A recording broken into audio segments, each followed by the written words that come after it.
Good afternoon, sir and classmates. Today's video is I'm going to recite the CDI 2, which is Special Crime Investigation. So, I will start.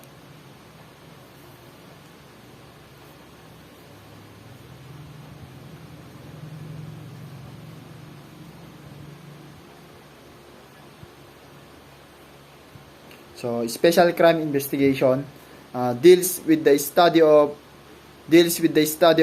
major crimes based on the application of special investigative technique. In the Philippine setting, the following are considered by the PNP as special crime investigation. We have homicide, robbery, rape, kidnapping, carnapping, bomb threats and explosion, illegal recruitment, and terrorist activities.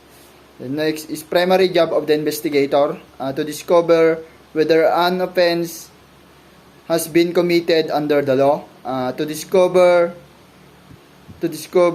how it was committed and who committed it and by whom it was committed.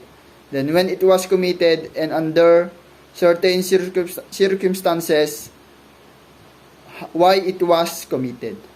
Then the next is the mistakes in the homicide investigation. First is the mistakes of homicide investigator cannot be corrected. The next is the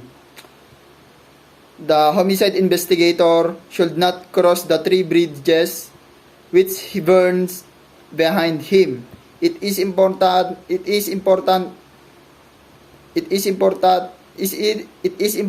that competent personnel adequately handle the case. The next is 3 bridges.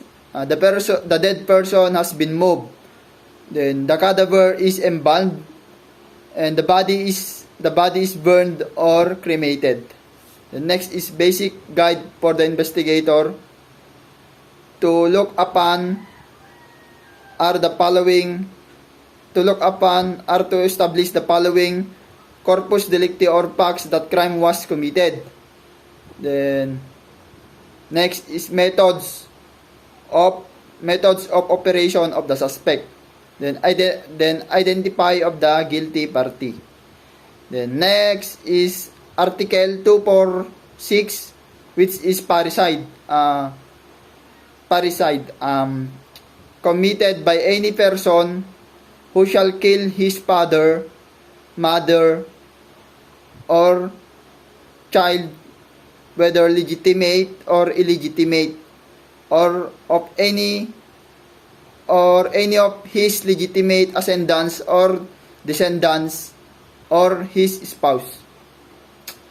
Then next is Article 249, which is homicide. Committed by any person who not falling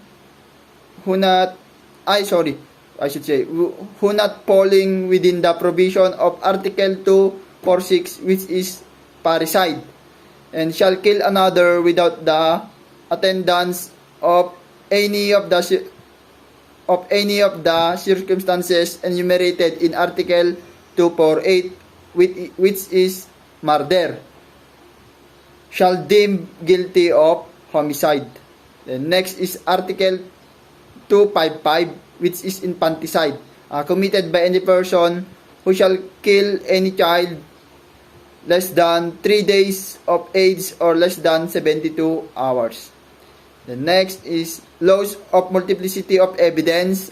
The greater the number of points of similarities and dissimilarities of two persons compared, the greater is the possibility for the possible to be possible for the conclusion to be correct. Next is the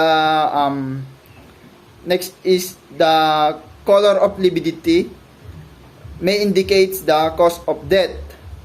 First is carbon monoxide poisoning or cyanide, cherry red to pinkish color, and asphyxia, the dark lividity. The next is phosphorus, is dark brown. Types of lividity. hypostatic, blood is still in fluid, form inside blood vessel. Change as position of the body change. Blood remains fluid in the blood vessel for 6 to 8 hours. The next is diffusion. Coagulated inside blood vessel. Change in position will not change its location. The next is factor affecting algor mortis, illness, clothes, obesity, room temperature. Then abrasion, removal of the superficial layer of the skin due to contact to the root surface. The next is cup injury, physical injury which is located at the site of the application of force. Then country cup injury, physical injury found opposite at the site of the application of force. And country cup injury, physical injury at the site and also opposite the site of the application of force. The next is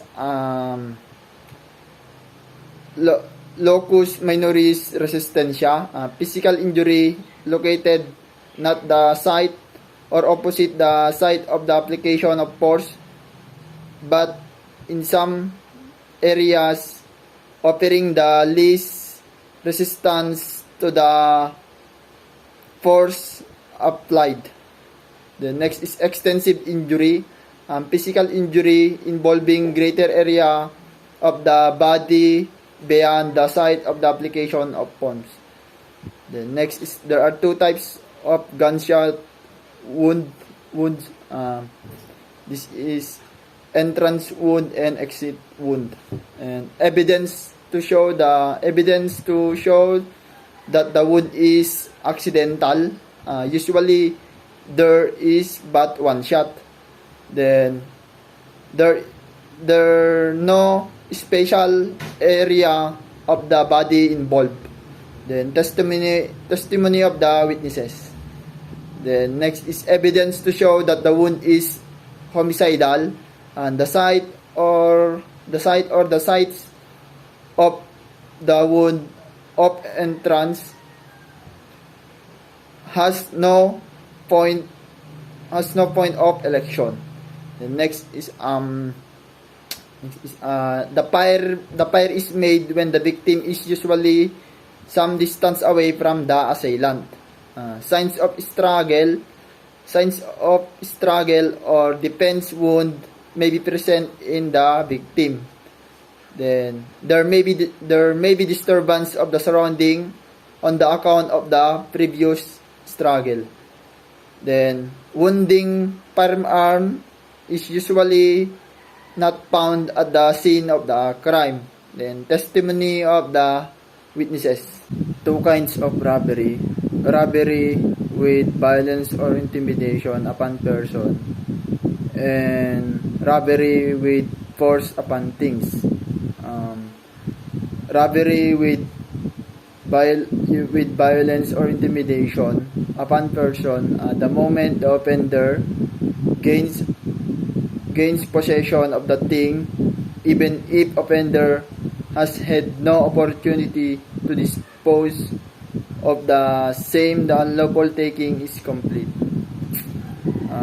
Violence or intimidation must be against the person of the offended party, not upon the thing. Then robbery with homicide. When the crime of homicide was committed on the occasion of robbery. The next is general types of robbers. They have two. First is amateurs. Motivated by greed, the desire for a thrill and self-esteem. The next is professional. Professionals are those persons who work as robber as a trade, making it their living and having no other means of income. Next is a physical evidence to be collected. Footprints, fingerprints on areas of break closets. Print may be found in door and jambs, post, side, doorknobs, dressers of pieces, furniture, bottles, and glasses, wool tools, and this. Then next is clothing. Sometimes the robber exchange their own jackets with that £1. Then next is paint. If a crowbar has been used to force the window pane, may adhere to the tool. Paint samples should be taken for future comparison. Then tools and tool marks, and observe odd behavior patterns in the crime scene. Then cords and ropes used, firearms used, and means of escape. Then under RA 8353, which amended the penal code on the October 22, 1997, male or female can now commit rape. Then the RA 8353 introduced the principle of marital rape.